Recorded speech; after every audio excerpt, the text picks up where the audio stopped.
ഒന്ന് മക്കബായർ അധ്യായം 9. യൂദാസിന്റെ മരണം. നിക്കാനോറും സൈന്യവും യുദ്ധത്തിൽ പരാജിതരായി എന്ന് അറിഞ്ഞപ്പോൾ ദമെത്രിയൂസ് ബക്കിദസിനെയും അൽക്കിമൂസിനെയും യൂദാദേശത്തേക്ക് വീണ്ടും അയച്ചു. തൻ്റെ ദക്ഷിണ പാർശ്വസേനയെയും അവരോടുകൂടെ വിട്ടു. അവർ ഗിൽഗാലിലേക്കുള്ള വഴിയിലൂടെ പോയി മെസാലോത്തിനെതിരെ അർബേലായിൽ പാളയമടിച്ചു. അത് കൈവശപ്പെടുത്തി അനേകം പേരെ വധിച്ചു. 152 ആണ്ട് 1 മാസം അവർ ജെറുസലേമിനെതിരെ പാളയമടിച്ചു. അനന്തരം അവർ 20,000 ഭടന്മാരോടും 2,000 കുതിരപ്പടയാളികളോടും കൂടെ അവിടെ നിന്ന് ബെരയായിലേക്ക് നീങ്ങി. അപ്പോൾ യൂദാസ് 3,000 ധീരയോദ്ധാക്കളുമായി എലാസായിൽ പാളയമടിച്ചിരിക്കുകയായിരുന്നു. ശത്രു സൈന്യത്തിന്റെ സംഖ്യാബലം കണ്ട് അവർ അത്യധികം ഭയപ്പെട്ടു. വളരെ പേർ പാളയം വിട്ട് ഓടിപ്പോയി. 800 പേർ മാത്രം അവശേഷിച്ചു. തൻ്റെ സൈന്യം ചിതറിപ്പോയെന്നും യുദ്ധം ആസന്നമായിരിക്കുന്നെന്നും കണ്ടപ്പോൾ യൂദാസിന്റെ മനസ്സിടിഞ്ഞു. കാരണം അവരെ പുനഃസംഘടിപ്പിക്കാൻ സമയമുണ്ടായിരുന്നില്ല. അവൻ വിവശനായി. എങ്കിലും ശേഷിച്ചവരോട് അവൻ പറഞ്ഞു, നമുക്ക് ശത്രുവിനെ നേരിടാം. അവരെ ചെറുക്കാൻ പറ്റുമോ എന്ന് നോക്കാം. പക്ഷേ അവർ അവനെ നിരുത്സാഹപ്പെടുത്തിക്കൊണ്ട് പറഞ്ഞു, നമുക്കതിന് കഴിവില്ല. ജീവൻ രക്ഷിക്കുകയാണ് ഇപ്പോൾ വേണ്ടത്. നമ്മുടെ സഹോദരരുമായി വന്ന് അവരോട് പിന്നീട് യുദ്ധം ചെയ്യാം. ഇപ്പോൾ നമ്മൾ വളരെ കുറച്ചു പേരേയുള്ളൂ. എന്നാൽ യൂദാസ് പറഞ്ഞു, ശത്രുവിനെ ഭയന്ന് നാം പലായനം ചെയ്തുകൂടാ. സമയമായെങ്കിൽ സഹോദരന്മാർക്കു വേണ്ടി ധീരതയോടെ നമുക്ക് മരിക്കാം. നമുക്ക് മാനക്കേടുണ്ടാവാൻ ഇടയാകരുത്. ബക്കിദസിന്റെ സൈന്യം പാളയം വിട്ടിറങ്ങി ആക്രമണത്തിന് നിലയുറപ്പിച്ചു. കുതിരപ്പടയെ 2 ഗണമായി വിഭജിച്ചു. കവിണക്കാരും വില്ലാളികളും പ്രധാന പടയാളികളോടുകൂടി മുൻനിരയിൽ നീങ്ങി. ബക്കിദസ് ദക്ഷിണ പാർശ്വസേനയിലായിരുന്നു. ഇരുവശങ്ങളിലുമുള്ള സൈന്യവിഭാഗങ്ങളുടെ മധ്യത്തിലൂടെ കാഹളധ്വനിക്കൊത്ത് കാലാൾപ്പട മുന്നോട്ടു നീങ്ങി. യൂദാസിനോട് കൂടെയുണ്ടായിരുന്നവരും കാഹളം മുഴക്കി. സൈന്യങ്ങളുടെ ശബ്ദകോലാഹലത്താൽ ഭൂമി പ്രകമ്പനം കൊണ്ടു.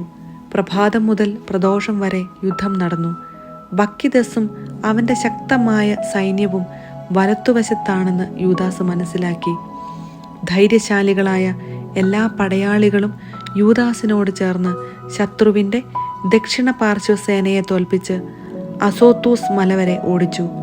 ദക്ഷിണ പാർശ്വം തകർക്കപ്പെട്ടു എന്ന് മനസ്സിലാക്കിയ വാമപാർശ്വസേന തിരിഞ്ഞു വന്ന് യൂദാസിന്റെയും കൂട്ടരുടെയും പിന്നാലെ എത്തി.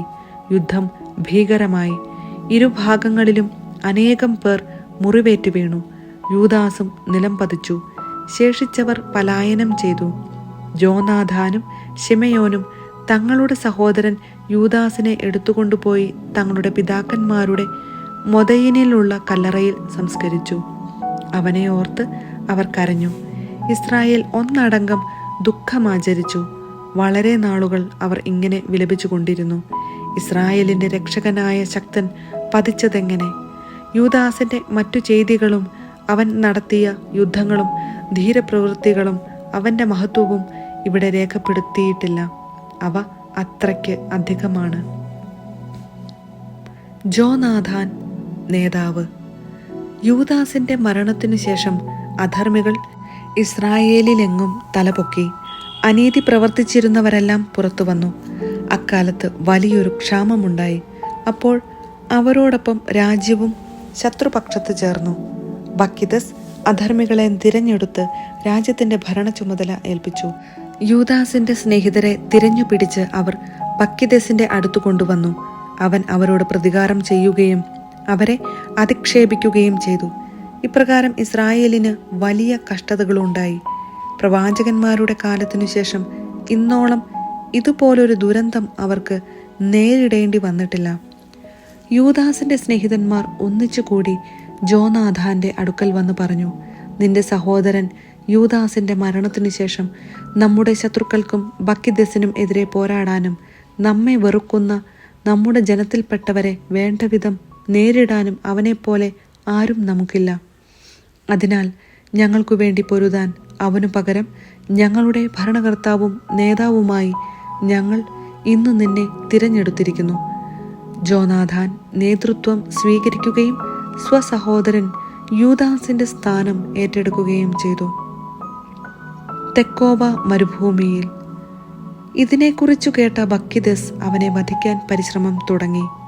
എന്നാൽ ജോനാഥാനും സഹോദരൻ ശിമയോനും അവരോട് കൂടെയുണ്ടായിരുന്നവരും ഇതറിഞ്ഞ് തെക്കോവായിലെ മരുപ്രദേശത്തേക്ക് ഓടിപ്പോയി അസ്ഫാർ കുളത്തിനരികെ പാളയമടിച്ചു. സാബത്തു ദിവസം ഈ വിവരം അറിഞ്ഞ ബക്കിദസ് സൈന്യവുമൊത്ത് ജോർദാൻ കടന്നു. ഏറെയുണ്ടായിരുന്ന തങ്ങളുടെ സാധന സാമഗ്രികൾ സൂക്ഷിക്കാൻ സ്നേഹിതരായ നബത്തേയരോട് അഭ്യർത്ഥിക്കുന്നതിന് ജോനാഥാൻ സ്വസഹോദരനെ ജനത്തിന്റെ നേതാവായി അയച്ചു. എന്നാൽ മെദബായിൽ നിന്ന് യാംബ്രിയുടെ പുത്രന്മാർ വന്ന് യോഹന്നാനെ പിടിച്ചുകൊണ്ടു പോവുകയും അവന്റെ പക്കലുണ്ടായിരുന്നവയെല്ലാം കൈവശപ്പെടുത്തുകയും ചെയ്തു. പിന്നീട് ജോനാഥാനും സഹോദരൻ ശിമയോനും ഇങ്ങനെ കേട്ടു: യാംബ്രിയുടെ മക്കൾ വലിയ ഒരു വിവാഹാഘോഷം നടത്തുകയാണ്. കാനാനിലെ മഹാപ്രഭുക്കളിലൊരുവന്റെ മകളാണ് വധു. അവളെ അവർ നദാബത്തിൽ നിന്ന് വലിയ പരിവാരത്തോടെ കൊണ്ടുവരുന്നു. തങ്ങളുടെ സഹോദരൻ യോഹന്നാന്റെ രക്തത്തെക്കുറിച്ച് അവർ ഓർത്തു. അവർ പോയി മലയുടെ മറവിൽ ഒളിച്ചിരുന്നു.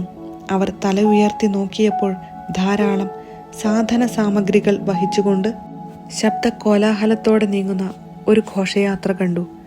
ആയുധധാരികളായ സ്നേഹിതന്മാരോടും സഹോദരന്മാരോടുമൊത്ത് തമ്പുരുവിൻ്റെയും ഗായകരുടെയും അകമ്പടിയോടെ വരൻ അവരെ സ്വീകരിക്കാൻ വന്നു. പതിയിരുന്നവർ ഉടനെ പാഞ്ഞു ചെന്ന് അവരെ കൊല്ലാൻ തുടങ്ങി.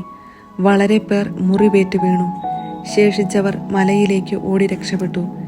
ജോനാഥാനും കൂട്ടരും അവരുടെ സാധന സാമഗ്രികൾ മുഴുവൻ കൈവശപ്പെടുത്തി. അങ്ങനെ വിവാഹം വിലാപമായി മാറി. ഗായകരുടെ സ്വരം ചരമഗാനമായും. തങ്ങളുടെ സഹോദരന്റെ രക്തത്തിന് പൂർണ്ണമായും പകരം വീട്ടിക്കഴിഞ്ഞപ്പോൾ അവർ ജോർദാനിലെ ചതുപ്പു നിലങ്ങളിലേക്ക് മടങ്ങി.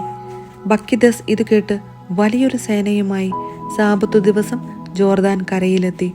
ജോനാഥാൻ അനുയായികളോട് പറഞ്ഞു: നമുക്ക് ജീവന് വേണ്ടി സധൈര്യം പൊരുതാം.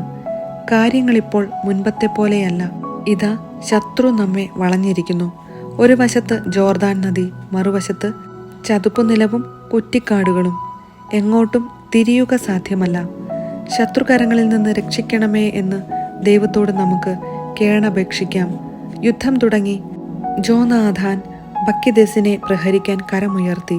എന്നാൽ അവൻ വഴുതി മാറി പിൻനിരയിലേക്ക് പോയി. അനന്തരം ജോനാഥാനും കൂട്ടരും ജോർദാനിലേക്ക് ചാടി നീന്തി അക്കരെ കടന്നു. ശത്രുക്കൾ ജോർദാൻ കടന്ന് അവരെ ആക്രമിക്കാൻ മുതിർന്നില്ല. ബക്കിദസിന്റെ ആളുകളിൽ 1000 പേരോളം അന്ന് കൊല്ലപ്പെട്ടു. യൂദയായിലെ കോട്ടകൾ. ബക്കിദസ് ജെറുസലേമിലേക്ക് മടങ്ങി. യൂദയായിൽ അവൻ സുശക്തമായ നഗരങ്ങൾ പണിതു. ജെറീക്കോയിലെ കോട്ടയും എമ്മാവൂസ്, ബത്ഹോരോൺ, ബഥേൽ, തിമ്നാത്ത്, ഫരാത്തോൺ, തെഫോൺ എന്നീ നഗരങ്ങളും ഉയരമേറിയ മതിലുകളും പടിവാതിലുകളും ഓടാമ്പലുകളും കൊണ്ട് ബലപ്പെടുത്തി. ഇസ്രായേലിനെ ശല്യപ്പെടുത്താൻ അവൻ അവിടങ്ങളിലെല്ലാം കാവൽ സേനയും ഏർപ്പെടുത്തി. ബത്സൂർ, ഗസാറ എന്നീ നഗരങ്ങളും കോട്ടയും അവർ സുശക്തങ്ങളാക്കി സേനകളെ നിർത്തി. ഭക്ഷണ സാധനങ്ങളും ശേഖരിച്ചു വെച്ചു. നാട്ടുപ്രമാണികളുടെ പുത്രന്മാരെ പിടിച്ച് ആൾജാമ്യമായി ജെറുസലേം കോട്ടയിൽ അടച്ച് കാവൽ ഏർപ്പെടുത്തുകയും ചെയ്തു. 153 ആണ്ട് 2-ാം മാസം ദേവാലയാങ്കണത്തിന്റെ ഭിത്തികൾ ഇടിച്ചു തകർക്കാൻ അൽക്കിമൂസ് കൽപ്പന നൽകി. പ്രവാചകന്മാരുടെ പ്രയത്നം അവൻ നിഷ്ഫലമാക്കി. പക്ഷേ അവൻ അതു തകർക്കാൻ തുടങ്ങിയതേയുള്ളൂ. അപ്പോൾ അവനു കനത്ത ഒരാഘാതമേറ്റു. അവന്റെ ജോലിക്ക് വിഘ്നമുണ്ടായി. അധരം ചലിക്കാതെയായി. അവൻ തളർവാദ രോഗിയായി. തൻ്റെ ഭവനത്തെ സംബന്ധിച്ച് എന്തെങ്കിലും ആജ്ഞ നൽകാൻ അവന് കഴിയാതെയായി. താമസിയാതെ ദുസ്സഹമായ വേദന സഹിച്ച് അവൻ മരണമടഞ്ഞു. അൽക്കിമൂസ് മരിച്ചെന്ന് കണ്ടപ്പോൾ ബക്കിദസ് രാജസന്നിധിയിലേക്ക് മടങ്ങി. യൂദാദേശത്ത് 2 വർഷത്തേക്ക് സ്വസ്ഥത ഉണ്ടായി. ജോനാഥാന്റെ വിജയം. അനന്തരം അധർമ്മികൾ ഗൂഢാലോചന നടത്തി.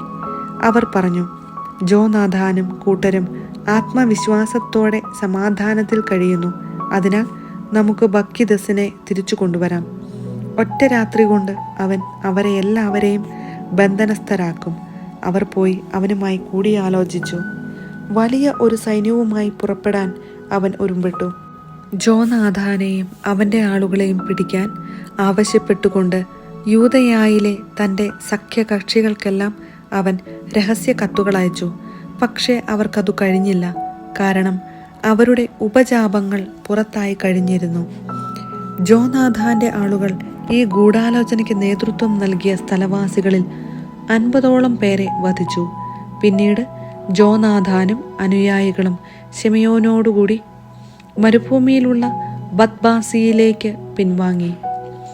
അതിൻ്റെ തകർക്കപ്പെട്ട ഭാഗങ്ങൾ പുതുക്കിപ്പണിത് അവർ അത് ബലവത്താക്കി. ബക്കിദസ് ഇതറിഞ്ഞ് തൻ്റെ സേനകളെയെല്ലാം ഒരുമിച്ച് കൂട്ടി. യൂദയായിലെ ജനങ്ങൾക്ക് അവൻ കൽപ്പനകൾ അയച്ചു. അതിനുശേഷം അവൻ വന്ന് ബത്ബാസിക്കെതിരെ പാളയമടിച്ചു. ഏറെ നാളുകൾ അവൻ അതിനെതിരെ പൊരുതുകയും യന്ത്രമുട്ടികൾ നിർമ്മിക്കുകയും ചെയ്തു. നഗരം തൻ്റെ സഹോദരൻ ശിമയോനെ ഏൽപ്പിച്ച് ജോനാഥാൻ നാട്ടിൻ പുറത്തേക്ക് നീങ്ങി. കുറച്ചുപേരെ മാത്രമേ അവൻ കൂടെ കൊണ്ടുപോയുള്ളൂ. ഒദോമേറായെയും അവൻ്റെ സഹോദരന്മാരെയും ഫാസിറോണിൻ്റെ പുത്രന്മാരെയും അവരുടെ കൂടാരങ്ങളിൽ വച്ച് അവൻ വധിച്ചു. അവൻ ആക്രമിച്ചു കൊണ്ട് മുന്നേറി. ഈ സമയം ശിമയോനും കൂട്ടരും നഗരത്തിനു വെളിയിൽ വന്ന് ഒരു മിന്നലാക്രമണം നടത്തി യന്ത്രമുട്ടികൾക്ക് തീവച്ചു. അവർ ബക്കിദസിനെ യുദ്ധം ചെയ്ത് കീഴ്പ്പെടുത്തി. തൻ്റെ പദ്ധതികളും യുദ്ധോദ്ദേശ്യങ്ങളും നിഷ്ഫലമായതിനാൽ അവൻ ഭഗ്നാശനായി. അതിനാൽ യൂദയായിലേക്ക് വരാൻ തന്നോട് ഉപദേശിച്ച അധർമ്മികളോട് അവൻ അത്യന്തം ക്രുദ്ധനായി അവരിൽ വളരെ പേരെ വധിച്ചു. അനന്തരം സ്വന്തം നാട്ടിലേക്ക് തിരിച്ചു പോകാൻ തീരുമാനിച്ചു. ഇക്കാര്യം മനസ്സിലാക്കി ജോനാഥാൻ ബക്കിദസുമായി സമാധാനം സ്ഥാപിക്കാനും തടവുകാരുടെ മോചനം സാധിക്കാനും അവൻ്റെ അടുത്തേക്ക് പ്രതിനിധികളെ അയച്ചു. അവൻ അത് സമ്മതിക്കുകയും ജോനാഥാൻ പറഞ്ഞതുപോലെ പ്രവർത്തിക്കുകയും ചെയ്തു. താൻ ജീവിച്ചിരിക്കുന്നിടത്തോളം കാലം ജോനാഥാനെ ഉപദ്രവിക്കുകയില്ലെന്ന് അവൻ ശപഥം ചെയ്തു. യൂദാദേശത്തുനിന്ന് തടവുകാരാക്കിയവരെ അവൻ തിരിച്ചേൽപ്പിച്ചു. അനന്തരം സ്വദേശത്തേക്ക് മടങ്ങി. പിന്നീട് ഒരിക്കലും അവൻ അവിടെ കാലുകുത്തിയില്ല. അങ്ങനെ ഇസ്രായേലിൽ യുദ്ധത്തിന് അറുതി വന്നു. ജോനാഥാൻ മിക്മാഷിൽ താമസമാക്കി ജനത്തെ ഭരിച്ചു തുടങ്ങി. ഇസ്രായേലിലുണ്ടായിരുന്ന അധർമ്മികളെയെല്ലാം അവൻ നശിപ്പിച്ചു.